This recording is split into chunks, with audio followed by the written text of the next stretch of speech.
కృపగల దేవుడు మన ప్రభు అయిన యేసయ్య పరిశుద్ధ నామములో కూడి వచ్చిన మీ అందరికీ నా హృదయపూర్వకమైన వందనాలు తెలియజేస్తున్నాం. కొద్దిసేపు దేవుని మాటలు విందాం. పరిశుద్ధ గ్రంథము నుండి 85వ కీర్తన 12వ వచనాన్ని చదువుకుందాం. 85వ కీర్తన 12వ వచనం. యెహోవా ఉత్తమమైన దానిని అనుగ్రహించును, మన భూమి దాని ఫలమిచ్చును. దేవుని సహాయాన్ని కోరుకుందాం. చిన్న ప్రార్థన చేసుకొని. ప్రభా, మీకు వందనాలు. ఈ శుక్రవారం దినపు ఆరాధనలో మీరుండి మమ్మల్ని నడిపించిన విధానానికే మీకు స్తోత్రాలు. కొద్దిసేపు నీ మాటలు వినాలని ఆశతో ఉన్నాం. ఈ చదవబడిన లేఖన భాగంలోని సత్యాన్ని మాకు బయలుపరిచి నీ వాక్యాన్ని మా హృదయంలో నింపుకొని వాక్యానుసారంగా జీవించే కృప మాకు అనుగ్రహించమని మా ప్రభు అయిన యేసయ్య పరిశుద్ధ నామంలో అడిగి వేడుకొనుచు ప్రార్థిస్తున్నాను మా పరమ తండ్రి, ఆమేన్. ప్రియమైన దేవుని బిడ్డలారా, చదవబడిన లేఖన భాగంలో యెహోవా ఉత్తమమైన దానిని అనుగ్రహించును, మన భూమి దాని ఫలమిచ్చును. దేవుడు తన బిడ్డలకి ఏమి అనుగ్రహిస్తాడట? ఉత్తమమైనది అంటే మంచిది, అది అనుగ్రహిస్తాడట. ఎవరికి? దేవుని బిడ్డలకి. ఆయనను నమ్ముకొని ఆయన యందు విశ్వాసం ఉంచి ఆయన సన్నిధిని అనుభవిస్తున్న వారందరికీ ఏమి అనుగ్రహిస్తాడట? ఉత్తమమైనది అనుగ్రహించును. ఇక్కడ రెండు విషయాలు మనకు కనపడతా ఉన్నాయి. ఉత్తమమైనది ఏంటి? దేవుడు అనుగ్రహించేదేంటి? అవి నువ్వు పొందుకుంటే ఫలభరితంగా ఉంటావని, నీ భూమి ఫలభరితంగా ఉంటుందని దేవుని వాక్యం సెలవిస్తూ ఉంది. ఈ మధ్యాహ్నకాల సమయం దేవుని వాక్యాన్ని వింటున్న మనం, ఈ మధ్యాహ్నం దేవుడు మనతో ఏం మాట్లాడనై ఉన్నాడో, ఏం మాట్లాడుతున్నాడో గ్రహించుకొనవలసిన వారంగా మనం ఉన్నాం. ప్రియమైన దేవుని బిడ్డలారా, అపోస్తలుడైన పౌలు కొరింథీ సంఘానికి రాస్తూ 9వ అధ్యాయము 8వ వచనంలో ఒక చక్కని మాట అక్కడ వ్రాయటం జరుగుతూ ఉంది. మరియు అన్నిటి యందు ఎల్లప్పుడూ మీలో మీరు సర్వ సమృద్ధి గలవారై ఉత్తమమైన ప్రతి కార్యము చేయుటకు దేవుడు మీ ఎడల సమస్త విధములైన కృపను విస్తరింపజేయగలడు. హల్లెలూయా. ఆయన అనుగ్రహించడమే కాదు, ఉత్తమమైన దానిని మీరు పొందుకొని ప్రతి కార్యము చేయుటకు మీ ఎడల దేవుడు కృప చూపుతూ ఉన్నాడట. ఆ కృపను విస్తరింపజేస్తూ ఉన్నాడట. ప్రియమైన దేవుని బిడ్డలారా, దేనికోసం మనం దేవుని సన్నిధికి వస్తున్నాం? ఉత్తమమైనది దేవుడు మనకు అనుగ్రహించాలని వస్తున్నాం. ఏది ఉత్తమమైనది? ఏది నీవు కావాలని నువ్వు కోరుకునేది? దేవుడు ఏది నీకు అనుగ్రహిస్తాడని ఇక్కడికి వస్తున్నాం. దేవుడు మనకి ఏది ఉత్తమమైనదో అది అనుగ్రహించాలని దేవుని సన్నిధికి రా. మన అవసరతలు, మన అక్కరలు, మన ఇరుకులు, మన ఇబ్బందులు, మన అస్వస్థతలు, మనకు కావలసిన ఆర్థిక ఇబ్బందులు, వాటిని గురించే మనం కోరుకుంటానికి వస్తున్నాం. కానీ ఉత్తమమైన దానిని దేవుడు మనకు అనుగ్రహిస్తే, ఉత్తమమైన దాన్ని దేవుడు మనకిస్తే ఏమి అనుగ్రహిస్తాడు అనే విషయాన్ని మనం ఆలోచింపజేసేటట్లుగా మనం ఉండట్లేదు. ఏది ఉత్తమమైనది? చూడండి, మొట్టమొదటిగా మనం చూసినట్లయితే కీర్తనకారుడు 52వ కీర్తన 9వ వచనంలో ఏమంటారో తెలుసా? నీ నామము నీ భక్తుల దృష్టికి ఉత్తమమైనది. హల్లెలూయా. ఏదంట ఉత్తమమైనది? నీకు ఇచ్చే ధనం కాదు, నీకు ఇచ్చే ఆశీర్వాదం కాదు. దేవుడు ఆయన్ని అనుగ్రహిస్తాడు. కానీ నీకు ఉత్తమమైనది ఏది? ఆయన నామం. అన్ని నామముల కన్నా పైనామం. ఈ లోకములో ఏ నామము లేదు. ఆయన నామమునే రక్షణ, ఆయన నామమునే ప్రభావం, ఆయన నామమే ఉద్ధరించేది, ఆయన నామమే నీతి మార్గంలో మనల్ని నడిపించేది, ఆయన నామంలోనే మనకు క్షమాపణ, ఆయన నామమే మనకు త్రోవ చూపేది, ఆయన నామమే మనల్ని రక్షించేది. ఆయన నామమునే మనకు ఏం కలుగుతుంది? స్వాస్థ్యము కలుగుతూ ఉంది. అందులో మనం నివసిస్తాం. ఆయన నామమునే సహాయం, ఆయన నామమే నిత్యము నిలిచేది, ఆయన నామమే మనల్ని బ్రతికించేది. ఎక్కడ ఇద్దరు ముగ్గురు నా నామమును కూడా ప్రార్థిస్తారో అక్కడ ఉండేది ఆయన నామమే. హల్లెలూయా! అంత గొప్ప నామం దేవుడు నీకు అనుగ్రహించాడు. దేవుని వాక్యం అంటా ఉంది కదా, ఏమంటున్నాడు ఆయన? నీ నామము నీ భక్తుల దృష్టికి ఏమైనదంట? ఉత్తమమైనది. హల్లెలూయా! ప్రభువా నీ నామమున మనం ప్రార్థన చేసినప్పుడు క్రీస్తు నామంలో వేడుచున్నాము తండ్రి అంటాం. ఏ కార్యంలోని జరిగేటప్పుడు యేసునామంలోని చేయాలి. అది శ్రేష్టమైనది. నీకు ప్రతి సమయమందు దేవుని నామాన్ని ఉచ్చరించాలి. నీ నోటిలో ఎప్పుడు ఆయన నామము ఉండాలి. అది ఉత్తమమైనది. అంతేగాని దేవుని సన్నిధికి వచ్చి నీ అక్కర్లు చెప్పుకొని, ఏదో నీ బాధలు చెప్పుకొని, నీ అనారోగ్యం చెప్పుకొని, నీ అవసరతలు చెప్పుకుంటాం కాదు. అక్కడ దేవుడు ఏమి నీకు అనుగ్రహిస్తాడు? ఉత్తమమైన దానిని. నువ్వు అడిగే వాటికన్నా దేవుడు నీకు ఉత్తమమైన దాన్ని అనుగ్రహిస్తాడు. నీ భక్తులకు నీ నామము ఉత్తమమైనది. రెండవది ఆయన అంటాడు 109వ కీర్తన 21వ వచనంలో, యెహోవా ప్రభావము నీ నామమును బట్టి నాకు సహాయము చేయము, నీ కృప ఉత్తమము. ఏదంట? ఆయన నామమును బట్టి సహాయం, ఆయన నామం బట్టి కృప. హల్లెలూయా! ప్రియమైన దేవుని బిడ్డలారా, కృప ఉత్తమమైనది. ఆ కృపను మనకు ఆయన నామము, ఆయన కృప. అయ్యా దేవుని కృపను బట్టి అని అంటుంటాం కదా, అదే ఉత్తమమైనది. నీకు లోకంలో దేనికన్నా ఉత్తమమైనది ఆయన కృప, ఆయన నామం. తర్వాత మూడో చూడండి, సామెతల గ్రంథం 11వ అధ్యాయం 23వ వచనం, నీతిమంతుల కోరిక ఉత్తమమైనది. నీతిమంతుని కోరిక. నీతిమంతుడు ఏం కోరుకోవాలి? దేవుని సన్నిధిని కోరుకోవాలి. నీతిమంతుని నోరు జ్ఞానోపదేశమును పలుకును. ఏం పలుకుద్దంట?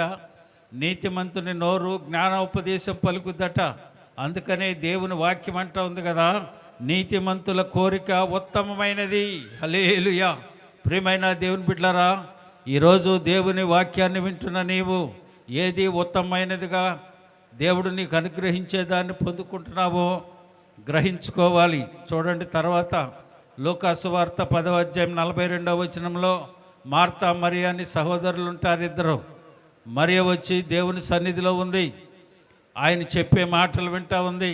ఆయన పాద సన్నిధిలో కూర్చొని ఆయన చెప్పే మాటలను ఆలకిస్తూ ఉంది. మరియ వచ్చి, అయ్యా ఇంత పని నేను చేస్తూ ఉంటే నీకేం చింత లేదా నా మీద అని అడుగుతూ ఉంది.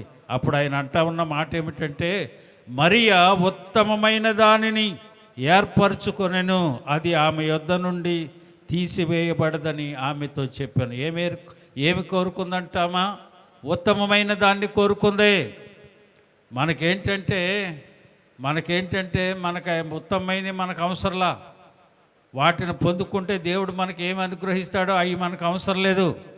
మన కోరికలు కోరుకుంటాం, మన అవసరాలు చెప్పుకుంటమే అవుతూ ఉంది.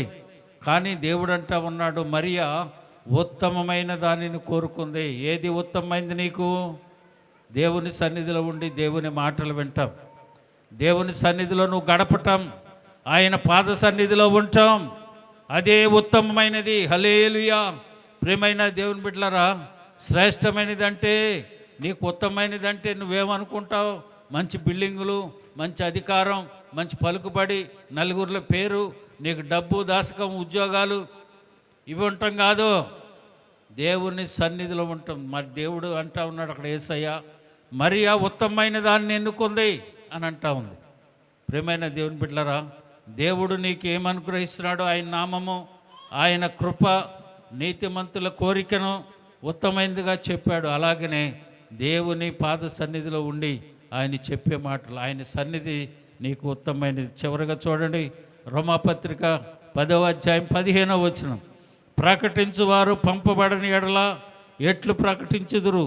ఇందు విషయమై ఉత్తమమైన వాటిని గూర్చి సువార్త ప్రకటించు వారి పాదములెంతో సుందరమని వ్రాయబడి ఉన్నది. సువార్త ప్రకటించటం. హల్లెలూయా!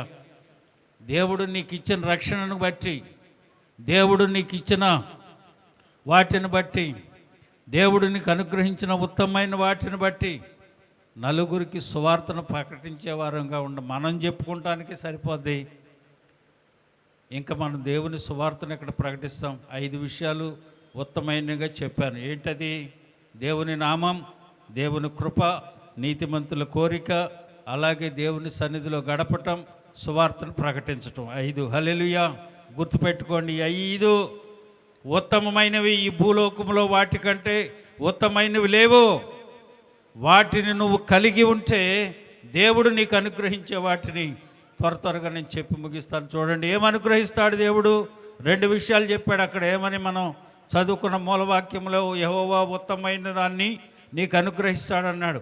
ఉత్తమమైన వాటిని తెలుసుకున్నాం, దేవుడు మనకు అనుగ్రహించే వాటిని తెలుసుకున్నాం. ఇప్పుడు యోహాను సువార్త 3:16, దేవుడు లోకమునెంతో ప్రేమించును కాగా ఆయన తన అద్వితీయ కుమారుని యందు పుట్టిన వాని యందు విశ్వాసముంచు ప్రతి వాడును నశింపక నిత్య జీవము పొందినట్లు ఆయన్ని అనుగ్రహించాను. హల్లెలూయా.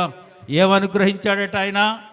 నిత్య జీవము పొందటానికి దేవుడు ఈ లోకానికి యేసు ప్రభుని పంపాడు. నిత్య జీవము అనుగ్రహించాడు దేవుడు. హల్లెలూయా.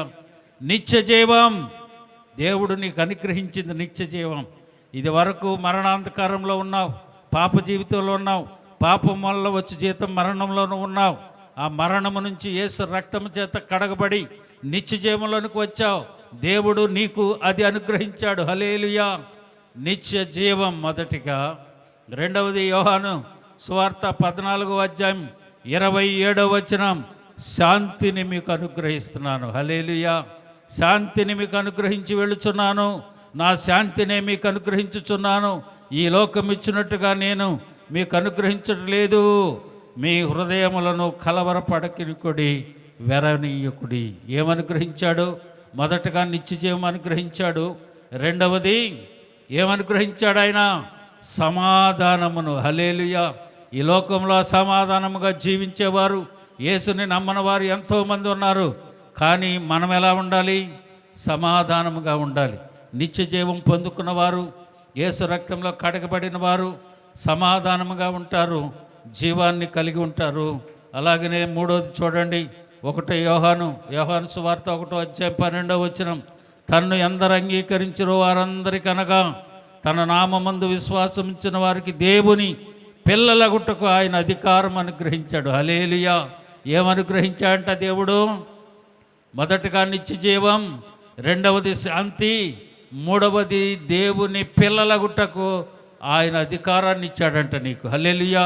ఈ రోజున ఇక్కడ ఉన్న నీవు నేను మనమందరము యేసు రక్తంలో కడగబడితే ఆయన వారసులం, ఆయన పిల్లలం.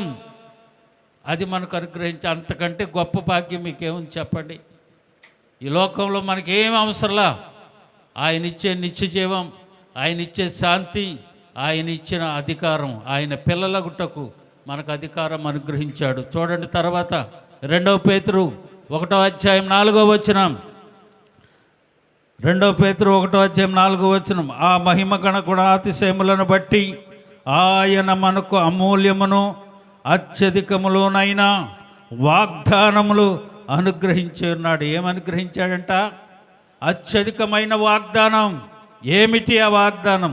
దురాశలను అనుసరించటం వలన లోకమందున్న భ్రష్టత్వమును ఈ వాగ్దానం మూలముగా మీరు తప్పించుకొని దేవ స్వభావమునందు పాలివారగునట్లు వాటిని అనుగ్రహించను. హల్లెలూయా. ఈ లోకంలో ఉన్న దుష్టత్వం నుండి తప్పించి దేవుడు నీకు ఇచ్చిన వాగ్దాన ఫలం పొందటానికి దేవుడు ఆ వాగ్దానాన్ని ప్రభువు నీకు అనుగ్రహించాడని దేవుని వాక్యం సెలవిస్తూ ఉంది. హల్లెలూయా. ఎంత గొప్ప భాగ్యం అండి. దేవుని పిల్లలకు ఏమనుగ్రహిస్తున్నాడండి ప్రభు? నిత్యజీవం ఇచ్చాడు, శాంతినిచ్చాడు, పిల్లలకు అధికారం అనుగ్రహించాడు, వాగ్దానాన్ని ఇచ్చాడు. భ్రష్టత్వాన్ని నుండి వాగ్దానం మూలంగా మీరు తప్పించుకొని దేవ స్వభావము అంటే దేవుని స్వభావమునందు పాలివారగునట్లు వాటిని అనుగ్రహించాడు. హల్లెలూయా. ఇంత గొప్ప భాగ్యాన్ని వదులుకొని లోకానుసారమైన జీవితంలో జీవించడానికి వీల్లేదు. దేవుడు ఉత్తమమైన దాన్ని మనకు అనుగ్రహించినప్పుడు ఆ ఉత్తమమైన దాన్ని బట్టి వీటిని మనకు అనుగ్రహిస్తున్నాడు. చూడండి గలతీ పత్రిక 5:1 స్వాతంత్రమును అనుగ్రహించి క్రీస్తు మనలను స్వతంత్రులుగా చేసి ఉన్నాడు. కాబట్టి మీరు స్థిరముగా నిలిచి మరలా దాస్యమును కాడి కింద చిక్కుకొనకుడి. హల్లెలూయా. స్వాతంత్ర్యాన్ని అనుగ్రహించాడండి. ఇది వరకు మనం స్వతంత్రులుగా లేము, బానిసత్వ జీవితంలో ఉన్నాం, సాతాను యొక్క బంధకాల్లో చిక్కుపడిపోయి ఉన్నాం, సాతాను కట్టడలో మనం ఉన్నాం. దేవుడు ఆ కట్టడలను తెంచి పాపము నుంచి విమోచించి, మరణము నుంచి విమోచించి, నిత్య జీవాన్నిచ్చి స్వాతంత్ర్యాన్ని మనకు అనుగ్రహించిన దేవుడు. హల్లెలూయా! ఇంత గొప్ప భాగ్యాన్ని మనకు అనుగ్రహిస్తూ ఉంటే దేవుని సన్నిధికి మనకు వచ్చి మనం ఏడ్చేదంతా నీ పొద్దుగూకులు, మాకు అది లేదు, మాకు ఇది లేదు, మాకు ఇది లేదు, అది కాదు. దేవుడు నీకు ఏమి ఉత్తమమైన దాన్ని నువ్వు ఫాలో చేస్తే నీకు అనుగ్రహించేది నిత్య జీవం, శాంతి, దేవుని పిల్లలగుటకు అధికారం.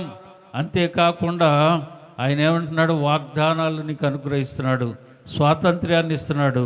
రోమపత్రిక 12:6లో ఒక చక్కని మాట చెప్తాడు అపోస్తలుడైన పౌలు గారు. మనకు అనుగ్రహించబడిన కృపావరములంట. హల్లెలూయా! ఏమనుగ్రహించాడంట దేవుడు? మనకి దేవుడు కృపావరాలు అనుగ్రహించాడట. తర్వాత 1 యోహాను 3:24లో చెబుతాడు, ఆయన మనకు అనుగ్రహించిన ఆత్మ. హల్లెలూయా! ఎంత గొప్ప భాగ్యం అండి. వీటిని దేవా నాకు అనుగ్రహించని ప్రార్థన చేయాలి. ఇహలోక సంబంధమైన వాటి గురించి ప్రాకులాడకూడదు. ఇహలోక సంబంధమైన వాటిని గురించి దేవుని సన్నిధిలో మనం అడగవసరలా. అడగక మునిపే అక్కర్లు ఎరిగిన దేవుడు నీకు ఏమి ఇవ్వాలో అది తెలుసు ఆయనకి.